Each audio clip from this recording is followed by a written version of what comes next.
ನನ್ನ ಯೂಟ್ಯೂಬ್ ಕುಟುಂಬದವರೇ ಎಲ್ಲರಿಗೂ ಕೂಡ ನಮಸ್ಕಾರ. Welcome to our YouTube channel Sauju Pooja vlogs.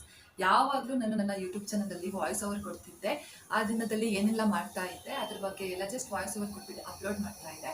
ಇವತ್ತು ಸ್ವಲ್ಪ ಟೈಮ್ ಇತ್ತು, ಹಾಗಾಗಿ ಸ್ವಲ್ಪ ಮಾತಾಡೋಣ ಅಂತ ಬಂದಿದ್ದೀನಿ. ಸೊ ಇವತ್ತೇನು ಮಾತಾಡ್ತಿದ್ದೀನಿ ಅಂತಂದರೆ ರಾಯರ ಬಗ್ಗೆ ಹೇಳಿದ್ದೀನಿ.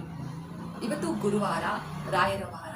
ಆಲ್ಮೋಸ್ಟ್ ತುಂಬ ಜನ ಗುರು ರಾಘವೇಂದ್ರ ಅಥವಾ ರಾಯರನ್ನ ಪೂಜೆ ಮಾಡ್ತಾ ಇರ್ತಾರೆ. ನಾನು ಕೂಡ ರಾಯರ ಭಕ್ತಿನೇ. ರಾಯರನ್ನ ಪೂಜೆ ಮಾಡೋದ್ರಿಂದ ಅನೇಕ ರೀತಿಯ ಲಾಭಗಳಿದ್ದಾವೆ. ಏನಂತಂದರೆ ದೇವರು ರಾಯರನ್ನ ನಂಬಿದ್ರೆ ಯಾವತ್ತೂ ಕೂಡ ಅವರು ಕೈ ಬಿಡೋದಿಲ್ಲ. ಅದರಲ್ಲೂ ಕೂಡ ಗುರುವಾರ ರಾಯರನ್ನ ನಂಬಿದ್ರೆ ಅಥವಾ ರಾಯರನ್ನ ಪೂಜೆ ಮಾಡಿದ್ರೆ ಅನೇಕ ಸಿದ್ಧಿ ಫಲಗಳು ನಮಗೆ ಲಭಿಸುವಂಥದ್ದು. ನಾನು ಒಂದು 6ನೇ ಕ್ಲಾಸಿಂದ ರಾಯರನ್ನ ನಂಬ್ಕೊಂಡು ಬಂದಿದ್ದೀನಿ. ಇವತ್ತುವರೆಗೂ ರಾಯರು ನನ್ನ ಕೈ ಬಿಟ್ಟಿಲ್ಲ. ಇನ್ನು ಮುಂದಕ್ಕೂ ನಾನು ಬದುಕಿರುವ ತನಕ ಕೂಡ ಗುರು ರಾಘವೇಂದ್ರನನ್ನು ನಾನು ಪೂಜೆ ಮಾಡಿಕೊಂಡೇ ಇರ್ತೀನಿ. ರಾಯರನ್ನ ಪೂಜೆ ಮಾಡಿದ್ರೆ ಮನೆಯಲ್ಲಿ ಶಾಂತಿ, ನೆಮ್ಮದಿ, ಸುಖ ಎಲ್ಲ ಕೂಡ ವೃದ್ಧಿಯಾಗುತ್ತೆ. ಆಮೇಲೆ ಗುರುಬಲ ಇಲ್ಲದೆ ಇರ್ತಕ್ಕಂಥವ್ರು ರಾಯರನ್ನ ಪೂಜೆ ಮಾಡಿದ್ರೆ ಅವರಿಗೆ ಗುರುಬಲ ಪ್ರಾಪ್ತಿ ಕೂಡ ಆಗುತ್ತೆ. ತುಂಬ ಜನಕ್ಕೆ ಗೊತ್ತು ರಾಯರ ಪವಾಡಗಳ ಬಗ್ಗೆ.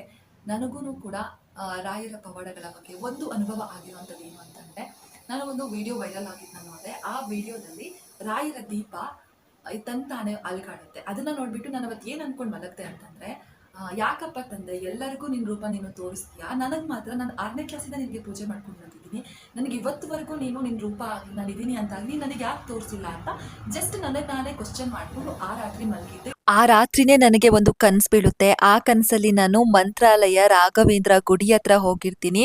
ಗರ್ಭಗುಡಿಯ ಅಚ್ಚು ರೂಪವನ್ನು ನಾನು ಕನಸಲ್ಲಿ ಕಣ್ತುಂಬಿಕೊಳ್ತೀನಿ. ರಾತ್ರಿ ಆ ರೀತಿಯ ಕನಸು ಬೀಳಬೇಕು ಅಂತಂದರೆ ಖಂಡಿತವಾಗ್ಲೂ ಇದರ ಅರ್ಥ ಏನು, ರಾಯರು ಖಂಡಿತವಾಗ್ಲೂ ಇದ್ದಾರೆ ಅಂತ.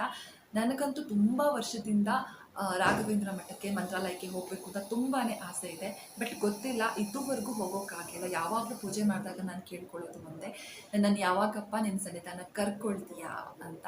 ಆದರೆ ಇವತ್ತುವರೆಗೂ ಗೊತ್ತಿಲ್ಲ. ಅದೇನೋ ಹೇಳ್ತಾರಲ್ವಾ, ನಾವು ಡಿಸೈಡ್ ಮಾಡೋದಲ್ಲ, ಆ ರಾಯರು ನಮ್ಮನ್ನು ಯಾವಾಗ ಅವ್ರ ದೇವಸ್ಥಾನಕ್ಕೆ ಕರ್ಕೊಳ್ಬೇಕು ಅಂತ ಡಿಸೈಡ್ ಆಗುತ್ತೋ ಅವತ್ತು ನಾವು ಅವ್ರ ಸನ್ನಿಧಾನಕ್ಕೆ ಹೋಗ್ತೀವಿ ಅಂತ. ಸೊ ನಾನು ವೆಯ್ಟ್ ಮಾಡ್ತಿದ್ದೀನಿ ಯಾವತ್ತು ಅವ್ರ ಸನ್ನಿಧಾನವನ್ನು ಕರ್ಸ್ಕೊಳ್ತಾರೋ ಅಂತ. ನನ್ನ ಗಂಡನಿಗೂ ಕೂಡ 2-3 ಸಲ ಬಾಡಿಗೆ ಬಂತು ರಾಘವೇಂದ್ರ ಮಠಕ್ಕೆ. ಬಟ್ ಕಾರಣಾಂತರಗಳಿಂದ ಏನೋ ಚೂರಲ್ಲಿ ಮಿಸ್ ಆಗ್ತಾ ಇದೆ. ಇಟ್ಸ್ ಮೀನ್ ಇನ್ನೂ ಕೂಡ ಆ ಸನ್ನಿಧಾನಕ್ಕೆ ಹೋಗುವ ಸಮಯ ಬಂದಿಲ್ಲ ಅಂತ ಅನಿಸುತ್ತೆ. ಬಟ್ ನನಗಂತೂ ತುಂಬಾ ಆಸೆ ಇದೆ, ಒಂದು ಸಲ ಹೋಗಲೇಬೇಕು. ಯಾವತ್ತು ಹೋಗ್ತೀನಿ ಅಂತ ಗೊತ್ತಿಲ್ಲ. ಜೀವನದ ದೊಡ್ಡ ಆಸೆ ರಾಯರ ಮಠಕ್ಕೆ ಹೋಗಬೇಕು ಅನ್ನೋದು. ಯಾವತ್ತು ಹೋಗ್ತೀನೋ ಗೊತ್ತಿಲ್ಲ, ಯಾವತ್ತು ಅವ್ರು ಕರೆಸ್ಕೊಳ್ತಾರಂತನೂ ಗೊತ್ತಿಲ್ಲ. ಹೋಗಬೇಕು ಅನ್ನೋ ಇದೆ. ರಾಯರನ್ನ ನಮ್ಮದವ್ರಿಗೆ ಯಾರಿಗೂ ಕೂಡ ಕೆಟ್ಟದ್ದು ಆಗಿಲ್ಲ, ಮುಂದಕ್ಕೂ ಆಗಲ್ಲ. ನಾನು ಹೇಳೋದು ಯಾರಿಗೂ ಫೋರ್ಸ್ಫುಲ್ಲಾಗಿ ರಾಯರನ್ನ ನಂಬಿ ಅಂತ ಏನು ಹೇಳೋಲ್ಲ. ಬಟ್ ನಮ್ಮದವ್ರು ಯಾರು ಕೂಡ ಹಾಳಾಗಿಲ್ಲ. ತುಂಬ ದೊಡ್ಡ ಮಟ್ಟದಲ್ಲಿ ಬೆಳೆದೇ ಇದ್ದರೂ ಕೂಡ ತಕ್ಕ ಮಟ್ಟಿಗೆ ಇರೋ ಜೀವನದಲ್ಲಂತೂ ರಾಯರನ್ನ ನಂಬಿದವರು ಚೆನ್ನಾಗಿದ್ದಾರೆ. ಸಾಕಷ್ಟು ಜನ ನೋಡಿರ್ತೀರ ರಾಯರನ್ನ ನಂಬಿದವರು ಉದ್ಧಾರ ಆಗಿರುವಂಥವ್ರನ್ನ.